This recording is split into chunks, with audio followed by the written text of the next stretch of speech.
Aujourd'hui, je vais vous parler du livre de David Bach intitulé « Le millionnaire automatique ». David croit fermement que l'on peut devenir millionnaire quel que soit son salaire actuel.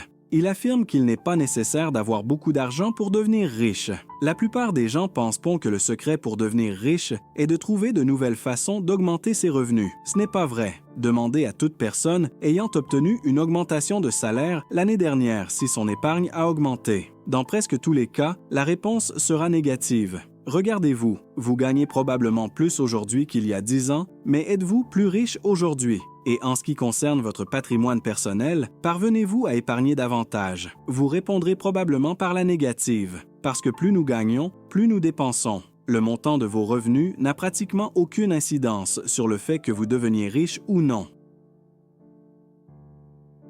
Pour devenir millionnaire automatiquement, vous devez accepter que, quel que soit le montant de vos revenus, vous gagnez probablement déjà assez pour devenir riche. J'entends déjà votre indignation. Voyons, ce que je gagne suffit à peine à couvrir mes dépenses mensuelles, et vous me dites qu'avec ce revenu, je peux quand même devenir riche.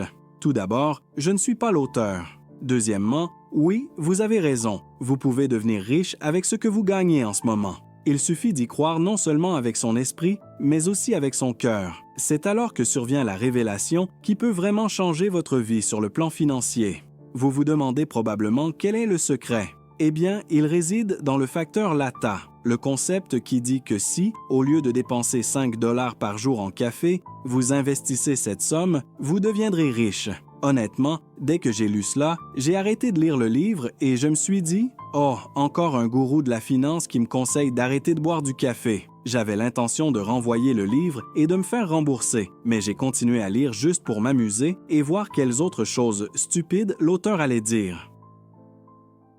Je suis content de l'avoir fait parce que j'ai commis l'erreur de donner une critique hâtive. J'ai découvert que le facteur LAT n'est pas réellement là comme son nom pourrait le suggérer. La raison pour laquelle on l'appelle le facteur LAT est liée à la façon dont le concept est né.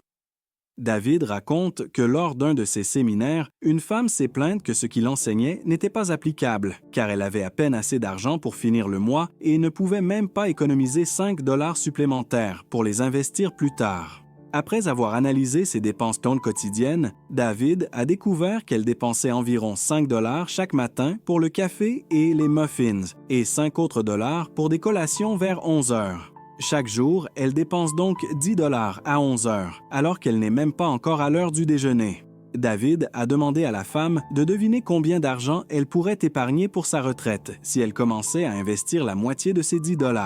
Elle pensait que cela donnerait quelque chose comme 70 000 ou 80 000 $. Après quelques calculs, la femme a été choquée d'apprendre que si elle investissait 5 $ par jour, avec un rendement de 10 % par an, elle pourrait disposer d'1,2 million de dollars à la retraite.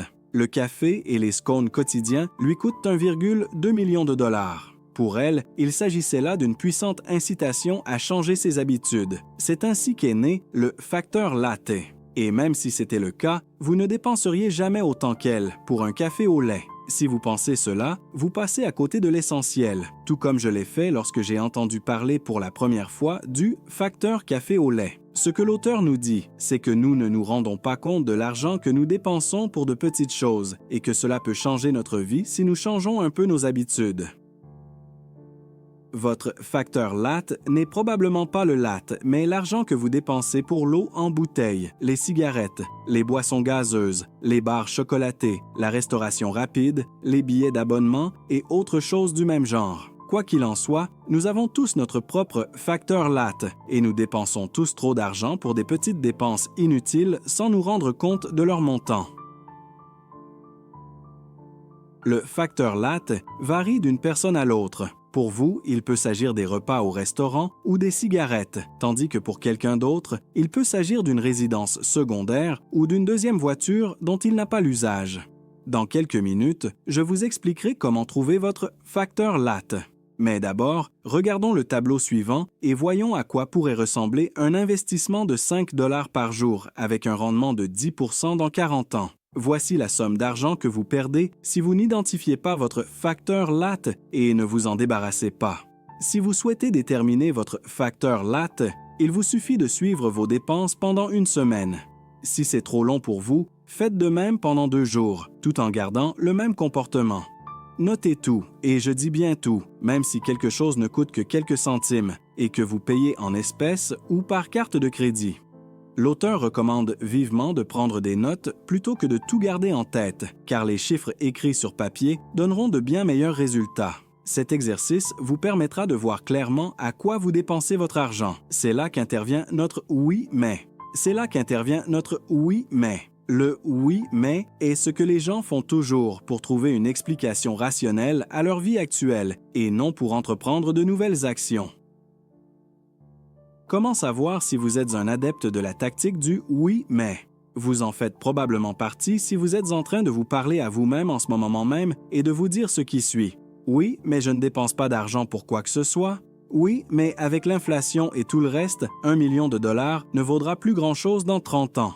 Il vaudra plus que vous ne le pensez, et il vaudra certainement beaucoup plus que rien. Ce qu'il vous restera si vous ne commencez pas à épargner maintenant. Oui, mais je ne pourrai jamais obtenir un rendement de 10% sur l'argent que j'investis. Eh bien, même si vous obtenez 5%, vous pouvez encore gagner un demi-million de dollars, ce qui n'est pas mal du tout. Oui, mais la réalité est que je ne pourrais pas, en épargnant de petites sommes d'argent, les investir. Il faut beaucoup plus que cela pour pouvoir investir. C'est une idée fausse. De nos jours, vous pouvez créer des plans d'investissement automatiques en investissant aussi peu qu'1 dollar par jour. Oui, mais même si je trouve le moyen d'épargner 5 dollars de plus par jour, je ne sais pas où les investir. Même si vous n'investissez pas cet argent, vous pouvez au moins l'utiliser pour rembourser votre prêt ou votre hypothèque par anticipation. Rembourser un prêt avec un TAEG de 7% est comparable à investir dans un produit qui rapporte 7%. Vous pouvez également utiliser l'argent pour créer une activité secondaire. Pour moi, c'est l'une des meilleures façons d'investir, car le retour sur investissement est assez élevé. L'auteur recommande d'investir cet argent dans un fonds de retraite. L'auteur recommande d'investir dans un fonds de retraite. Le livre donne de nombreux conseils sur la manière de procéder, mais il s'adresse principalement aux citoyens américains. Si vous souhaitez investir dans des fonds de pension, faites quelques recherches pour savoir quels sont les fonds de pension proposés dans votre pays. Avant de passer à la partie suivante de la vidéo, j'aimerais vous montrer un dernier tableau. Malheureusement, personne ne me l'a montré lorsque j'avais 15 ans. Si tu es jeune, ce tableau pourrait changer ta vie. La feuille de calcul contient 3 personnes, Billy, Susan et Kim. Toutes 3 investissent 3 000 $ par an, environ 8,3 $ par jour, et toutes 3 obtiennent un rendement annuel de 10% sur leurs investissements. Billy commence à investir à l'âge de 15 ans et le fait pendant 5 ans jusqu'à ce qu'il ait 19 ans. Billy commence à investir à l'âge de 15 ans et investit pendant 5 ans jusqu'à l'âge de 19 ans. Susan commence à investir à l'âge de 19 ans et investit pendant 8 ans jusqu'à l'âge de 26 ans. Enfin, Kim commence à investir à l'âge de 27 ans et continue à le faire jusqu'à l'âge de 65 ans. Comme Susan et Billy, elle investit 3 000 $ par an, mais elle le fait pendant 39 ans. La grande question qui se pose ici est la suivante. Qui aura le plus d'argent à l'âge de 65 ans? Si vous pensez que c'est Kim, puisqu'elle a investi le montant le plus élevé et le plus longtemps, vous vous trompez. En fait, parmi les 3, c'est elle qui aura le moins d'argent.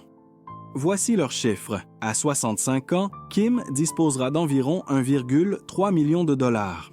À 1 500 000 $, elle a investi 24 000 $ en seulement 8 ans. Enfin, Billy dispose de 1 600 000 $. Il n'a investi que 15 000 $ sur une période de 5 ans. Comme vous pouvez le constater, c'est Billy qui a investi le moins de temps et d'argent. Mais malgré cela, c'est lui qui recevra le plus d'argent. Pourquoi? Tout simplement parce qu'il a commencé plus tôt. C'est dire l'importance du temps dans l'investissement. Pour résumer ce que nous avons dit dans la première partie, nous avons parlé de trouver votre facteur LAT. Por lo tanto, si no prevés en tu presupuesto pagarte a ti mismo, es muy probable que al final termines pagando a todos, menos a ti. Debes establecer prioridades y ser el primero en recibir dinero, como lo hacen los gobiernos.